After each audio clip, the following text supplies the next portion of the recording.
दोस्तों, महाभारत को हिंदू धर्म में एक बहुत ही पवित्र ग्रंथ माना जाता है। महाभारत पूरी तरह से ज्ञान और महानता से भरी हुई है और कहा जाता है कि जो शिक्षा हमें इस ग्रंथ में मिलती है वो किसी और ग्रंथ से नहीं मिल सकती। महाभारत में ऐसी कई कहानियां हैं जो हमें धर्म, नीति, मर्यादा, विवेक और सदाचार का पाठ पढ़ाती हैं। ऐसी ही एक कहानी द्रौपदी से भी जुड़ी हुई है। द्रौपदी महाभारत की वो पात्र हैं जो कभी किसी से हार नहीं मानी और ना ही किसी से डरी। जब भरी सभा में उन्हें निर्वस्त्र करने का दुस्साहस किया गया तो वहां चुप्पी साधे बैठे हुए भीष्म पितामह, द्रोणाचार्य जैसे महान योद्धाओं की भी निंदा करने से नहीं रुकी। लेकिन दोस्तों, द्रौपदी से जुड़े कुछ ऐसे रहस्य भी हैं जिन्हें महाभारत काल से ही लोगों से छुपा के रखे गए हैं। आज की इस वीडियो में हम द्रौपदी के उन्हीं रहस्य के ऊपर बात करने वाले हैं। लेकिन दोस्तों, वीडियो को अंत तक देखते रहिए। कैसे हुआ द्रौपदी का जन्म? दोस्तों, महाभारत के अनुसार द्रौपदी के जन्म से पहले द्रौपदी के पिता राजा द्रुपद गुरु द्रोणाचार्य के विरुद्ध एक घनघोर युद्ध हुआ था।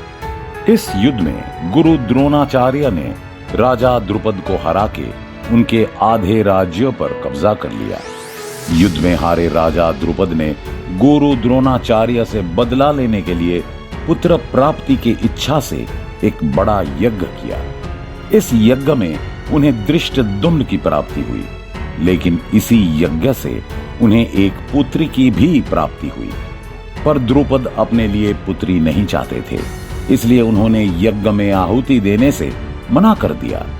लेकिन देवताओं द्वारा समझाने पर कि आप इस तरह यज्ञ को अधूरा नहीं छोड़ सकते, इस पर क्रोधित होकर द्रुपद ने उस समय देवताओं से अपने यज्ञ से निकले वाली पुत्री के लिए जीवन भर का दुख मांग लेते हैं। कहा जाता है कि उस समय क्रोध में द्रुपद अग्नि में एक एक चीज को आहुति देते गए और साथ में अपनी पुत्री के लिए दुख मांगते गए। यज्ञ में अबीर की आहुति देते हुए द्रुपद कहते हैं कि इस कन्या का चरित्र अबीर की तरह पवित्र हो, लेकिन फिर भी इस विश्व की सारी अपवित्रता प्राप्त हो। राजा द्रुपद आगे कहते हैं, जिस तरह पुष्प जब कुचला जाता है तो खुशबू देता है, ठीक उसी प्रकार इस कन्या के साथ बार बार अन्याय हो, लेकिन फिर भी ये न्याय की खुशबू फैलाती रहे। दोस्तों, इस यज्ञ से प्रकट हुई कन्या द्रौपदी कहलाई और यही आगे चल के राजा द्रुपद की सबसे चहीती संतान बनी। लेकिन जैसा कि राजा द्रुपद ने द्रौपदी को श्राप दिया था, द्रौपदी को जीवन भर कष्टों का सामना करना पड़ा और उसके जीवन भर के कुछ बातें हम यहां आपको बताने वाले हैं। नंबर 1, क्यों करना पड़ा द्रौपदी को 5 पुरुषों से विवाह? दोस्तों, आप तो ये जानते ही हैं कि महाभारत में द्रौपदी को 5 पुरुषों से विवाह करना पड़ा था। लेकिन जानने की बात यह है कि आखिर क्या मुसीबत आई थी कि द्रौपदी को 5 पुरुषों से विवाह करना पड़ा।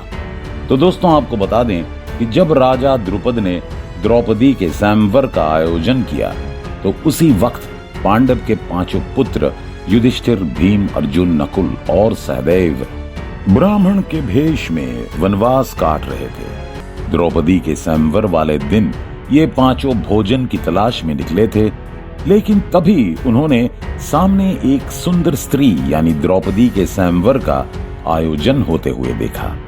तो 5 पांडव स्वयंवर में पहुंच गए और अर्जुन ने स्वयंवर के शर्त को जीतकर द्रौपदी के गले में माला डाल दिया। लेकिन जब अर्जुन अपनी पत्नी द्रौपदी और भाइयों के साथ घर पहुंचे तो 5 पांडवों ने कुटिया के मुख पर अपनी मां को आवाज लगाते हुए कहा कि देखो मां, आज हम क्या लाए हैं। उस समय माता कुंती घर के कामकाज में व्यस्त थी। उन्होंने कह दिया कि जो भी लाए हो आपस में मिल के बांट लो। दरअसल उस समय कुंती को लगा कि 5 भाई कोई खाने की चीज लाए होंगे, लेकिन बाद में जब कुंती ने बाहर आके देखा तो वो द्रौपदी थी। कुंती को अपने वचन को बहुत पछतावा हुआ, लेकिन बाद में 5 भाई अपनी मां के वचन को काट नहीं सकते थे, इसलिए 5 ने द्रौपदी से विवाह कर लिया। पांचों पांडव की पत्नी होने के कारण द्रौपदी को पांचाली भी कहा जाता है। नंबर 2, विवाह से पहले द्रौपदी ने पांचों पांडवों के सामने रखी शर्त। दोस्तों, कुंती की बात रखते हुए पांचों पांडव द्रौपदी से विवाह करने को तैयार हो जाते हैं, लेकिन द्रौपदी इसके लिए तैयार नहीं थी। पर बाद में सोच विचार करके द्रौपदी ने विवाह के लिए पांचों पांडव के सामने शर्त रखी।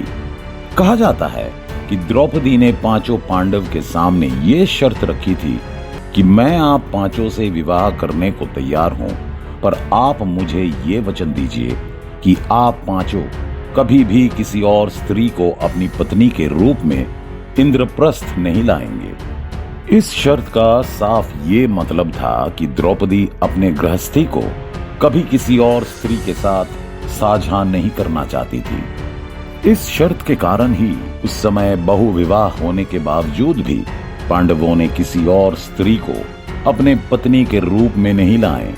हालांकि बाद में अर्जुन द्रौपदी की अनुमति से अपनी दूसरी पत्नी सुभद्रा को लेकर आए थे।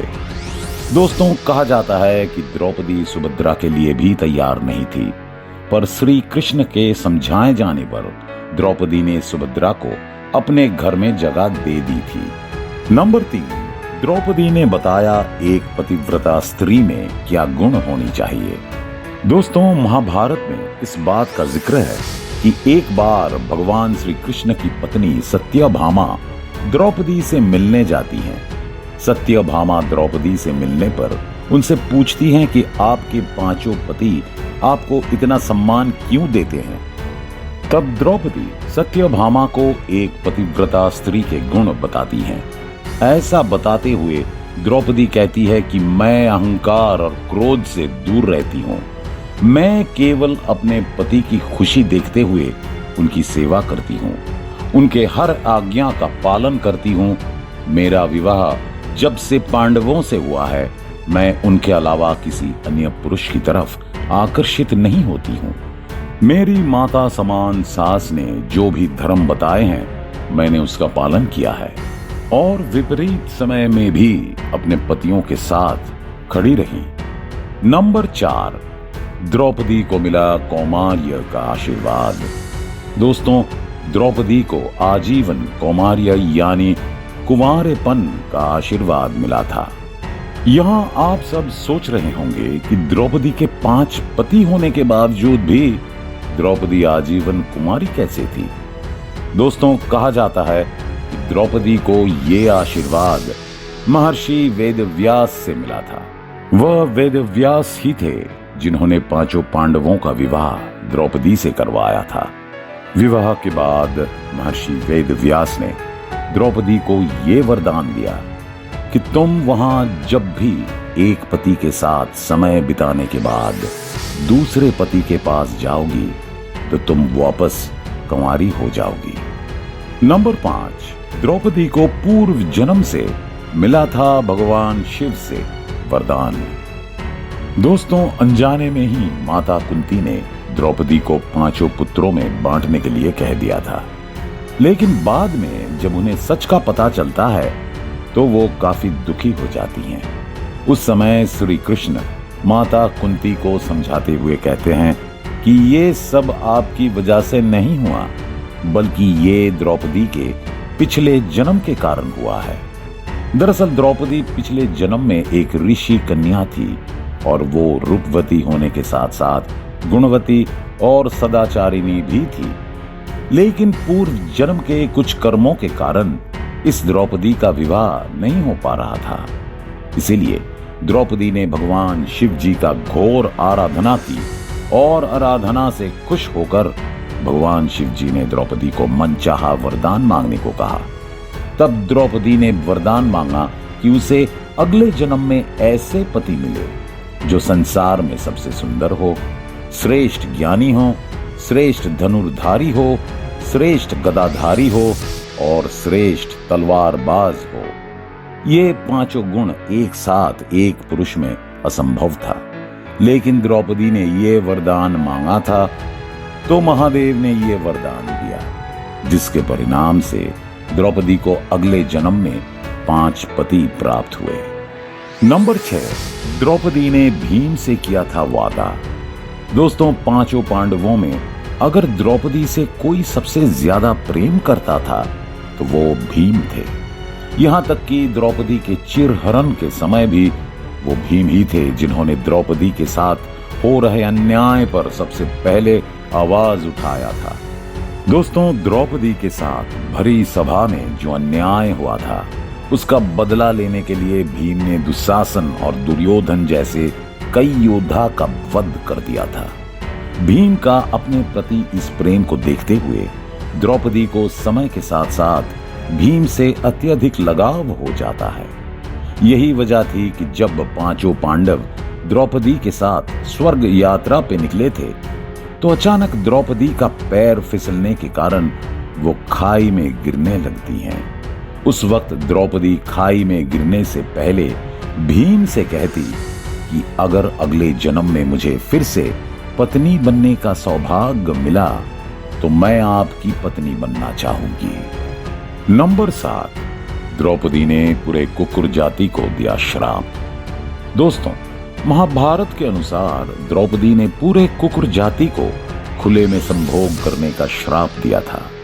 दरअसल द्रौपदी से विवाह करने के बाद 5 पांडवों ने यह नियम बनाया कि द्रौपदी जब भी किसी एक पांडव के साथ कमरे में होंगी तो वो पांडव अपने कमरे के बाहर अपनी पादुका यानी चप्पल को रखेगा ताकि चप्पल देखकर कोई अन्य पांडव उनके कमरे में ना जाए।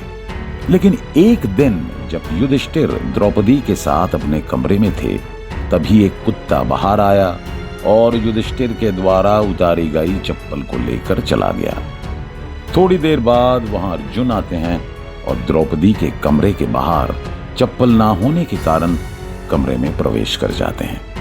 कमरे के अंदर युधिष्ठिर और द्रौपदी आनंद में मग्न थे, लेकिन अचानक से अर्जुन को सामने देखकर दोनों लज्जित हो जाते हैं।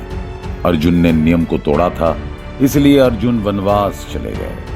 लेकिन द्रौपदी को पता चल जाता है कि इसमें अर्जुन की गलती नहीं थी, बल्कि ये सब उस कुत्ते की वजह से हुआ था, जिससे द्रौपदी क्रोधित होकर संपूर्ण कुकुर जाति को ये श्राप दे देती है कि जिस तरह तुम्हारी वजह से आज किसी ने मुझे संभोग करते हुए देखा, इसी तरह जब तुम संभोग करोगे तो पूरी दुनिया तुम्हें देखेगी। नंबर 8, द्रौपदी क्यों नहीं जा सकी स्वर्ग।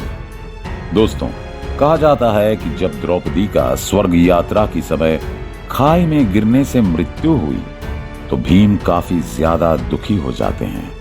वो अपने भाई धर्मराज युधिष्ठिर से पूछते हैं कि द्रौपदी ने आजीवन कोई पाप नहीं किया तो वो स्वर्ग क्यों नहीं जा सकी। इस पर जवाब देते हुए युधिष्ठिर कहते हैं कि द्रौपदी हम 5 भाइयों की पत्नी थी, लेकिन फिर भी वो अर्जुन को अधिक प्रेम करती थी और इस बात को वो हमेशा हमसे छुपा के रखती थी। द्रौपदी के इस छल के कारण वो स्वर्ग नहीं जा सकी। तो दोस्तों, ये थे द्रौपदी के कुछ अनसुने रहस्य। अगर आपको वीडियो अच्छा लगा तो वीडियो को लाइक करें और कमेंट करके बताइए कि कौन सा पार्ट आपको सबसे खतरनाक लगा। और ऐसे ही मजेदार वीडियो देखने के लिए चैनल को सब्सक्राइब करना ना भूलें। मिलते हैं हमारे अगले वीडियो के साथ। धन्यवाद।